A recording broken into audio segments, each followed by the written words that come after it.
Oke, baik, kita mulai saja untuk perkuliahan hari ini. Saya buka. Assalamualaikum warahmatullahi wabarakatuh.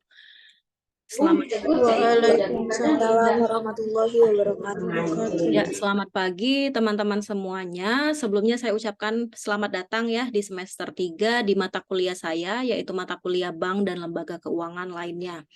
Nah, langsung saja untuk mempersingkat waktu pada kesempatan hari ini di minggu yang pertama untuk perkuliahan itu seperti biasa, seperti mata kuliah yang lain, kita akan memulai perkuliahan kita dengan perkenalan terlebih dahulu. Selanjutnya nanti akan saya jelaskan terkait rencana pembelajaran kita selama 1 semester ke depan. Selanjutnya nanti saya akan menjelaskan terkait silabus ataupun materi yang akan kita pelajari selama 1 semester dan juga bagaimana kontrak perkuliahan kita selama 1 semester ke depan. Oke, di sini langsung saja saya mau share screen. Sudah terlihat belum ya share screen saya? Sudah terlihat ya? Sudah, Bu. Sudah, Bu. Oke, baik, saya lanjutkan kembali. Nah, jadi seperti yang sudah kita bahas sebelumnya, bahwa mata kuliah kita pada semester 3 kali ini adalah Bank dan Lembaga Keuangan lainnya dengan kode mata kuliah MWP 51 MJ133 di program studi manajemen Fakultas Ekonomi. Oke, jadi sebelumnya mungkin kita perkenalan dulu ya, karena beberapa mahasiswa mungkin belum mengenal saya, karena saya sebelumnya belum mengampu mata kuliah di semester 1 ataupun semester 2. Jadi perkenalkan teman-teman semua, nama saya Safira Lazuarni. Saat ini saya mengampu beberapa mata kuliah di semester semester ganjil ya.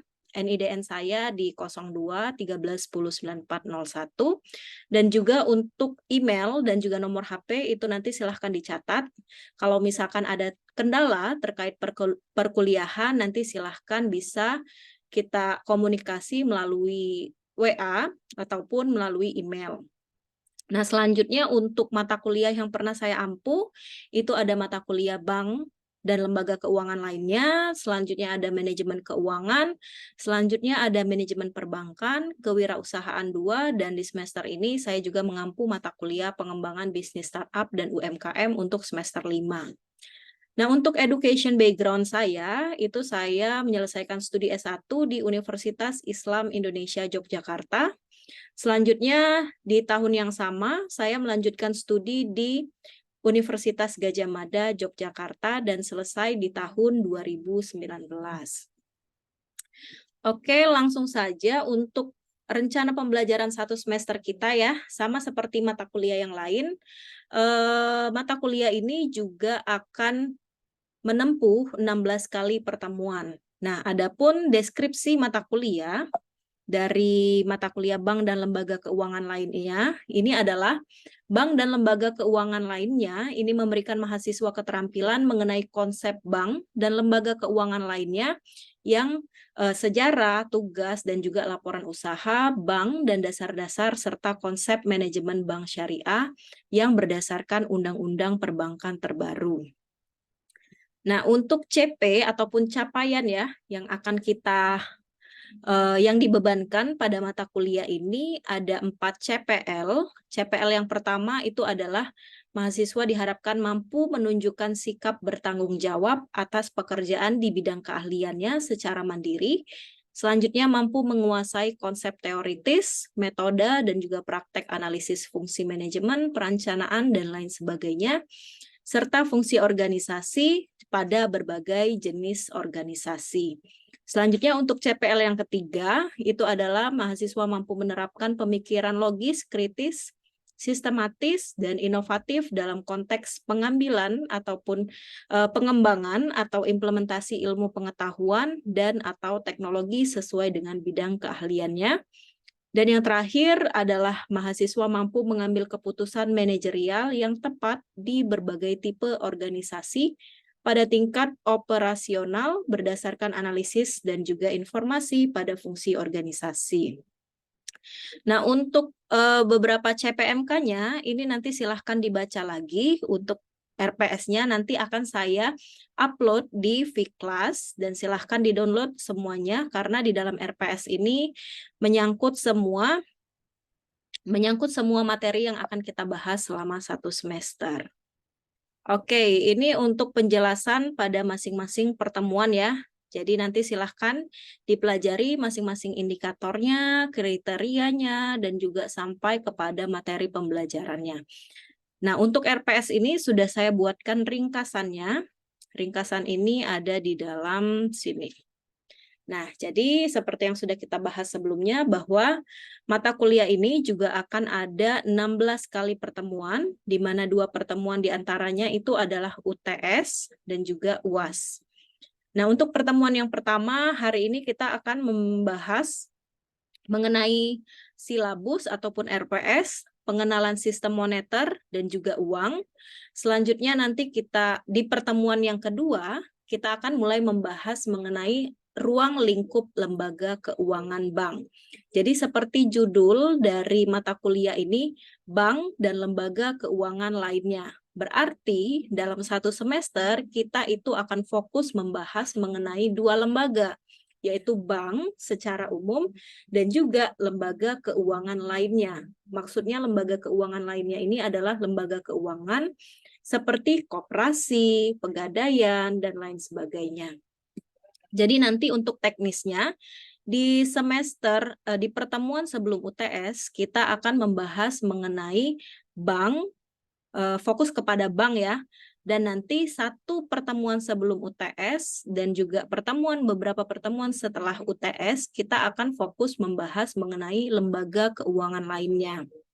Nah, nanti selanjutnya di pertemuan yang ketiga, kita akan membahas mengenai sumber dana, kegiatan pengalokasian dana, selanjutnya juga ada suku bunga. Di pertemuan keempat, jasa-jasa bank lainnya. Selanjutnya di pertemuan kelima, kita akan membahas Bank Indonesia. Selanjutnya di pertemuan keenam, kita akan membahas mengenai bank syariah. Nah, jadi pembahasan terkait bank itu secara holistik ya. Kita akan mempelajari yang pertama, ruang lingkup dari lembaga keuangan bank itu ruang lingkupnya apa saja. Lalu nanti kita akan belajar bank ini kan dia pada akhirnya akan mengalokasikan dana ke orang-orang yang membutuhkan dana. Nah, nanti kita juga akan mengetahui sumber pendanaan dari bank ini dapatnya dari mana gitu. Setelah itu kita akan mempelajari juga kegiatan pengalokasian dana pada perbankan itu apakah hanya melalui pengalokasian kredit saja atau ada kegiatan-kegiatan lain selain itu. Nah, nanti kita akan belajar suku bunga, Bank Indonesia juga, Bank Syariah. Dan nanti 1 pertemuan sebelum UTS kita akan masuk membahas mengenai lembaga keuangan selain bank. Yaitu di sini ada pasar modal, perbankan digital dan uang elektronik, pasar uang dan valuta asing, pegadaian dan leasing, koperasi simpan pinjam dan perusahaan asuransi, modal ventura dan dana pensiun, selanjutnya lembaga keuangan internasional, otoritas jasa keuangan, dan nanti di pertemuan terakhir kita akan melaksanakan ujian akhir semester. Oke, terkait penjelasan mengenai tabel pertemuan ini jelas ya? Belum ada yang ditanyakan ya? Iya, Bu. Oke. Nah, ini untuk sumber bacaan yang akan kita gunakan selama 1 semester. Di sini akan ada 2 sumber bacaan. Sumber bacaan yang pertama itu adalah buku Indonesia, karena seperti yang kita ketahui, undang-undang terkait perbankan di setiap negara itu kan berbeda-beda. Jadi acuan kita itu adalah acuan yang pertama ini, yaitu buku Kashmir yang terbit di tahun 2014 dan sekarang sudah ada yang updated ya sebenarnya. Judulnya Bank dan Lembaga Keuangan Lainnya yang diterbitkan di Jakarta oleh PT Raja Grafindo Persada Jakarta. Nah, untuk sumber bacaan opsional itu ada Saunders, judul bukunya adalah Financial Markets and Institution. Nah, nanti untuk buku opsional yang kedua ini akan saya share saja di Vclass, silahkan teman-teman semua download, dan ini juga menjadi sumber bacaan opsional ya. Jadi kalau mau dibaca juga nggak apa-apa. Nah, untuk penilaian ini sama seperti beberapa mata kuliah yang ada. Untuk presentasi nanti akan ada penilaian 15%, karena nanti setelah UTS itu kita akan melaksanakan perkuliahan dengan menggunakan teknik presentasi. Jadi nanti setelah UTS itu gantian. Sebelum UTS saya yang menjelaskan materi, setelah UTS nanti silahkan kalian yang menjelaskan materi per kelompok. Selanjutnya untuk tugas, ini nanti akan ada persentase penilaian 20%. Untuk UTS itu ada 30% dan UAS itu ada 35%. Nah, untuk penilaian ini sama seperti mata kuliah yang lain. Untuk mendapatkan nilai A, itu kalian silahkan mengumpulkan poin 80 minimal sampai dengan 100. Selanjutnya yang kedua, ketika kalian hanya misalkan sudah puas hanya dengan mendapatkan poin B, silahkan dikumpulkan nilainya minimal 68 sampai dengan 79. Nah, jika poin kalian itu hanya sampai 56 sampai dengan 67, kalian hanya akan mendapat nilai C dan seterusnya. Oke, ini kita masuk dulu ke dalam pembahasan kita yang pertama ya. Jadi sebelum kita masuk ke dalam pembahasan mengenai lebih detail mengenai bank dan juga lembaga keuangan lainnya, di sini kita akan perkenalan terlebih dahulu mengenai sistem moneter dan juga uang. Karena sistem moneter dan uang ini sangat erat kaitannya. Kalau uang, itu kan uang ini adalah objek utama di mana uang ini yang dikumpulkan oleh bank dan juga yang akan dipinjamkan ke orang-orang oleh bank ataupun lembaga keuangan lainnya. Nah, sedangkan sistem moneter itu sebenarnya ibaratnya itu seperti rumah ya. Kalau bank dan lembaga keuangan lainnya, misalkan koperasi, pegadaian, pasar modal, itu diibaratkan sebagai ruangan. Jadi sistem moneter ini diibaratkan sebagai rumah dan bank dan lembaga keuangan lainnya itu diibaratkan sebagai ruangan. Jadi sebelum kita masuk ke dalam ruangan yang ada di dalam sebuah rumah, katakanlah misalkan dapur atau kamar tidur, itu kita harus masuk dulu ke dalam rumahnya. Nah, rumah dari ruangan-ruangan itu, ataupun ruang lingkup yang lebih besar dari ruangan-ruangan itu adalah sistem moneter. Oke, di sini kita masuk ke dalam definisi terlebih dahulu. Sebelumnya saya mau tanya dulu nih, teman-teman ada yang pernah tahu nggak atau ada yang sudah paham belum sistem moneter itu apa? Atau kaitannya dengan apa kalau sistem moneter ini? Ada yang bisa menjelaskan mungkin? Sistem moneter ini apa kira-kira? Ada yang tahu nggak? Sambil browsing juga nggak apa-apa ya. Jadi biar belajar. Bu, Ya, silakan siapa? Yulianti ya. Kalau menurut saya sistem moneter ini adalah struktur dan aturan yang mengatur penciptaan, peredaran, dan penggunaan mata uang dalam suatu wilayah. Saya sih begitu, Bu. Oke, benar ya. Jadi kalau kita membahas tentang sistem moneter, berarti kita membahas tentang yang namanya peredaran uang yang ada di sebuah negara. Nah, untuk definisi lebih lengkapnya, kebijakan dari definisi dari kebijakan moneter ini merupakan langkah-langkah pemerintah, dalam hal ini Bank Sentral di Indonesia.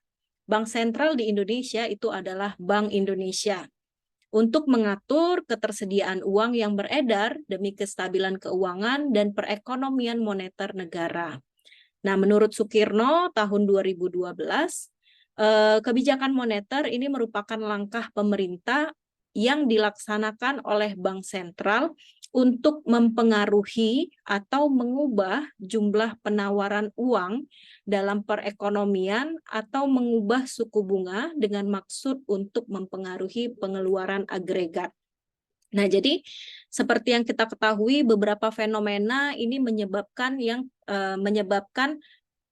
peredaran uang di pasar ini menjadi terlalu banyak ataupun terlalu sedikit. Jadi sebagai contoh misalkan pandemi COVID-19 yang pernah kita lalui di tahun 2019, itu kan fenomenanya adalah kita semua tidak diperbolehkan untuk melaksanakan kegiatan di luar ruangan ataupun di luar rumah. Nah, dampaknya adalah perekonomian kita menjadi macet. Orang nggak ada yang ke pasar, orang nggak ada yang melakukan kegiatan jual beli, dan lain sebagainya. Hal itu lama-kelamaan akan membuat jumlah uang yang beredar di pasar itu semakin rendah. Jadi, kalau misalkan jumlah uang yang beredar di pasar itu semakin rendah, maka akan terjadi yang namanya deflasi, seperti itu. Nah, begitu juga sebaliknya. Ketika misalkan jumlah uang yang beredar di pasar itu terlalu banyak, itu juga nggak bagus, karena itu akan menurunkan nilai dari uang itu sendiri. Contohnya itu adalah krisis moneter yang terjadi di tahun 98. Nah, saat itu nilai uang itu sudah tidak apa ya, sudah tidak tinggi lagi. Jadi hal itu dikarenakan jumlah uang yang beredar itu terlalu banyak gitu. Jadi semua orang itu sudah pegang uang saat itu. Jadi nilainya itu menjadi rendah. Nah, oleh karena itu di sini Bank Indonesia sebagai salah satu yang menjaga bagaimana agar sistem moneter di Indonesia itu menjadi stabil. Jumlah uang yang diedarkan di pasar tidak terlalu banyak dan juga tidak terlalu sedikit. Nah, cara mempengaruhi peredaran uang itu bisa dengan berbagai kebijakan-kebijakan. Itu disebut dengan kebijakan moneter. Nah, nanti pada pertemuan berikutnya akan kita bahas lebih lanjut. Nah, selanjutnya ini terkait sejarah ya. Sejarah ataupun historis dari otoritas moneter di Indonesia. Jadi sejarahnya itu di sini saya kelompokkan menjadi 4 sejarah, di mana sejarah yang pertama itu dimulai di tahun 1968, selanjutnya direvisi undang-undangnya menjadi Undang-Undang Nomor 23 tahun 1999, selanjutnya di tahun 2004, dan terakhir di tahun 2009. Nah, untuk yang pertama ini menurut Undang-Undang Nomor 13 tahun 1968 untuk otoritas moneter di Indonesia ini sendiri, kalau sekarang kan kita sudah tahu ya, otoritas moneter seperti yang kita bahas sebelumnya, itu otoritas moneter dipegang oleh Bank Indonesia. Tapi dulu di tahun 1968, otoritas dari sistem moneter di Indonesia itu tidak dipegang oleh Bank Indonesia, melainkan otoritas kebijakan moneter itu berada di tangan pemerintahan. Nah, memang karena adanya kebijakan ini akan tentu saja ada pro dan juga kontranya. Nah, karena dilihat sepertinya kebanyakan kontranya atau kebanyakan negatifnya, maka Undang-Undang Nomor 23 tahun 1999 ini itu adalah undang-undang yang memperbarui Undang-Undang Nomor 13 ini ya. Jadi Undang-Undang Nomor 23 ini bertujuan menetapkan dan melaksanakan kebijakan moneter agar lebih efektif dan efisien. Nah, dimulai tahun 1999 inilah akhirnya kebijakan otoritas moneter itu tidak lagi dipegang oleh pemerintah, akan tetapi diberikan wewenangnya penuh kepada Bank Indonesia.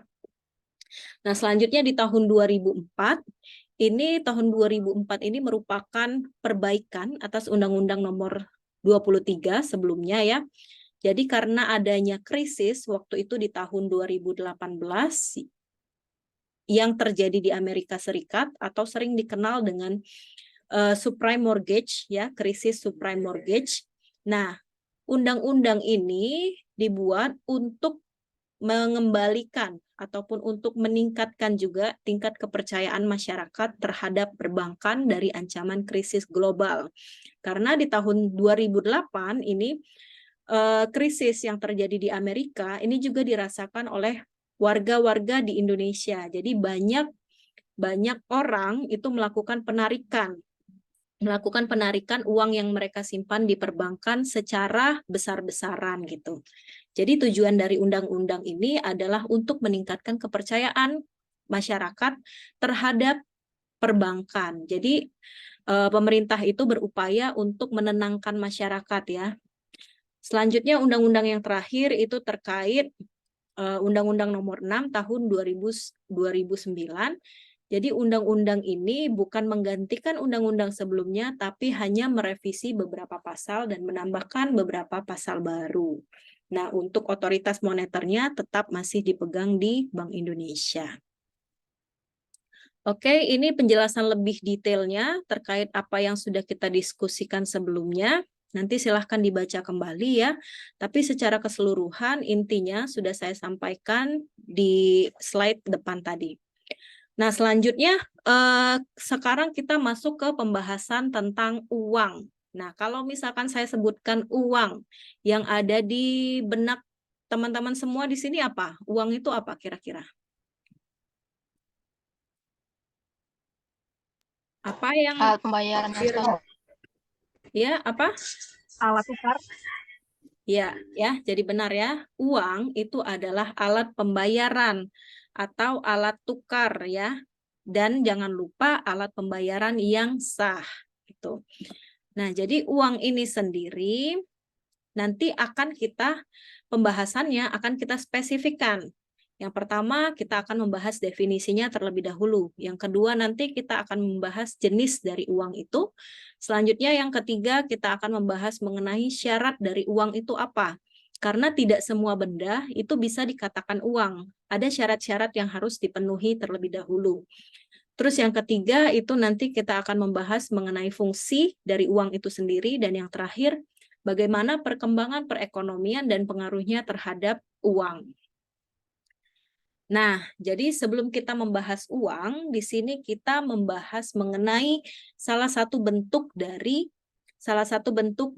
mata uang ataupun alat tukar yang pernah dilakukan dulu saat sebelum kita mengenal yang namanya uang, saat sebelum kita mengenal yang namanya sistem barter ya.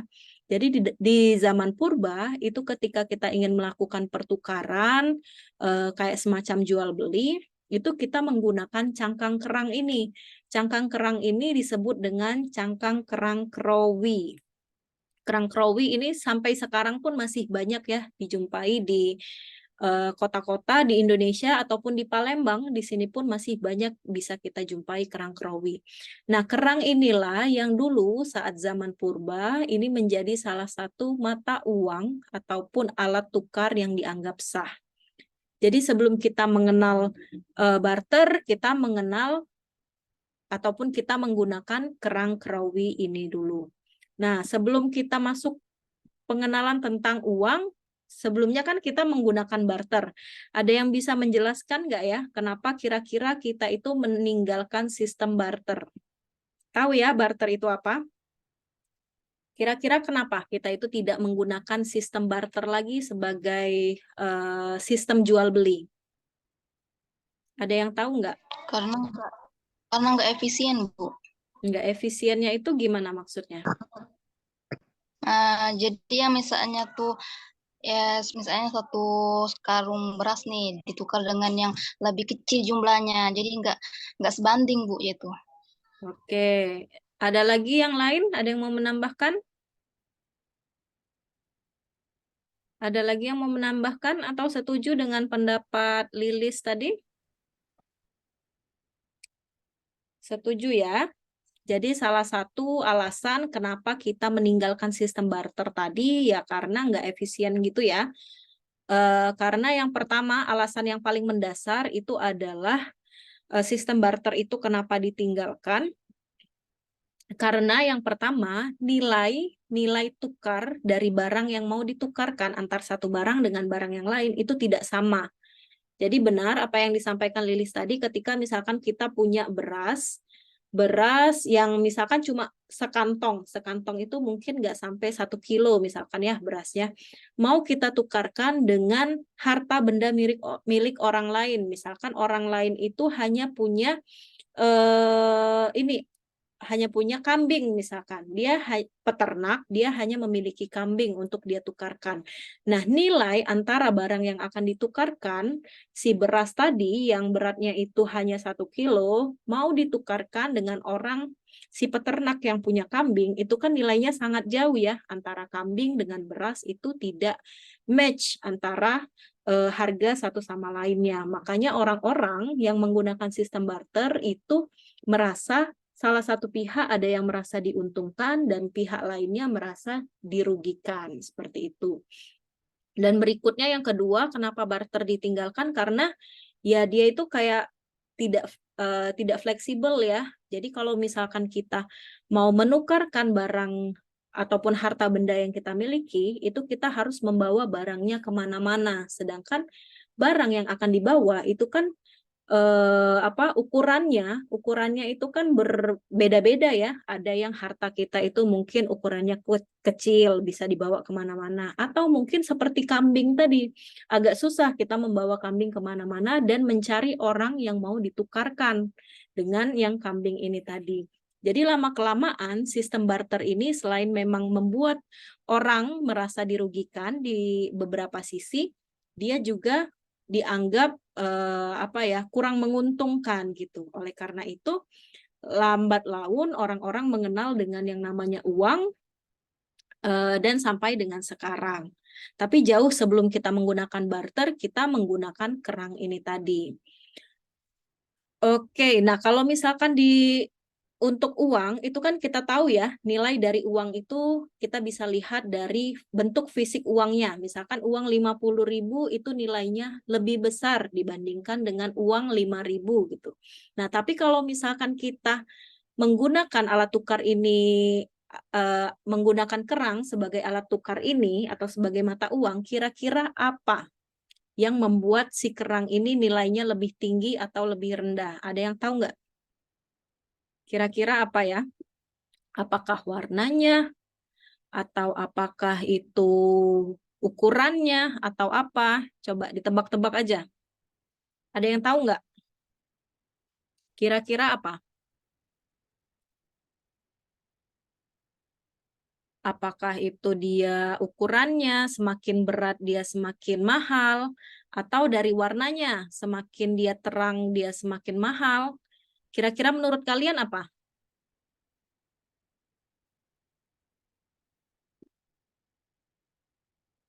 Hmm? Ada yang bisa menebak nggak? Nggak apa-apa, ditebak aja.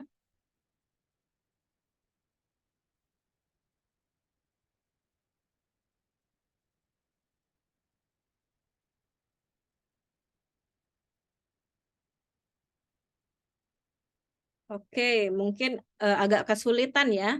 Jadi nilai dari kerang ini ditentukan dianya mahal atau tidak mahal itu bergantung dari seberapa jauh sumber kerang ini dengan tempat kita berada. Jadi misalkan contoh, kerang ini bersumber dari Aceh misalkan dan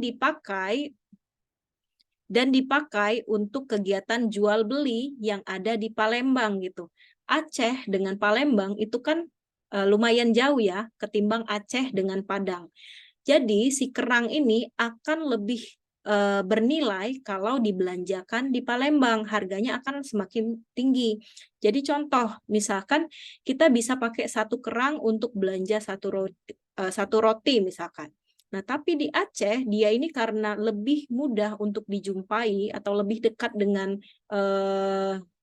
misalkan di Padang, karena dia ini lebih dekat dengan Aceh, lebih dekat dengan sumber kerang ini didapatkan, maka dia akan semakin murah nilainya. Jadi kalau tadi di Palembang kita bisa menggunakan satu kerang ini untuk membeli satu buah roti, kalau di Padang itu mungkin kita butuh 5 kerang untuk membeli satu buah roti. Jadi dari situ untuk penentuan nilainya. Nah, untuk lebih lanjut itu silahkan dilihat kembali pada artikel dan juga link yang sudah saya share di sini. Oke, untuk definisi uang saya kira sudah paham ya. Definisi dari uang itu sendiri apa. Nah, di sini saya skip saja. Selanjutnya untuk jenis uang, ini juga nanti silahkan dibaca sendiri ya, jenis uang, karena di sini juga sudah jelas. Nah, syarat sebuah benda dapat dikatakan sebagai uang itu ada beberapa. Yang jelas dia itu harus diterima secara umum. Selanjutnya, slide berikutnya adalah fungsi dari uang. Nah, fungsi dari uang ini juga sebagai alat penukaran, sebagai alat satuan, hitung atau pengukur nilai, sebagai alat pembayaran hutang atau kewajiban, dan juga alat penimbun kekayaan, dan lain sebagainya. Ini untuk perkembangan perekonomian terhadap uang ya. Tadi sudah kita bahas sekilas mengenai barter. Selanjutnya, setelah barter timbullah yang namanya transaksi langsung. Ini dengan menggunakan uang tadi. Selanjutnya, lama-kelamaan kita mengenal yang namanya perekonomian kredit, di mana kita bisa melakukan pembelian suatu barang tanpa harus kita mengeluarkan uangnya sekarang atau detik itu juga, tapi bisa kita bayarkan nanti, kapan kita ada uangnya. Nah, kalau sekarang itu kita lebih mengenal dengan yang namanya e-money. Jadi kita nggak perlu bawa dompet kemana-mana, kita cukup bawa HP aja dan kita sudah bisa melakukan transaksi jual beli ataupun melakukan apa ya, pembayaran dimanapun. Oke, jadi secara keseluruhan untuk materi kita hari ini sudah selesai atau sudah habis ya. Secara keseluruhan saya ulangi kembali, dalam satu semester ke depan kita akan mempelajari yang namanya lembaga bank dan juga lembaga keuangan lainnya. Nah, lembaga keuangan ini dibagi menjadi dua, ada yang namanya lembaga keuangan bank dan ada yang non-bank.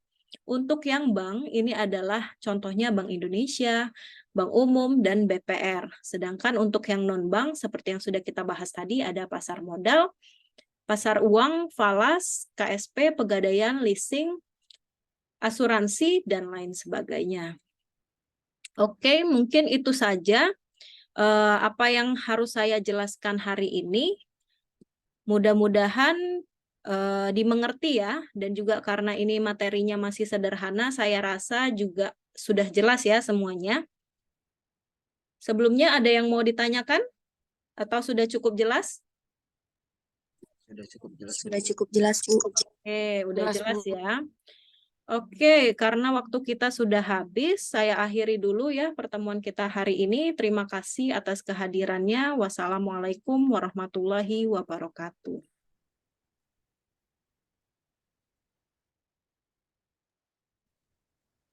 Waalaikumsalam.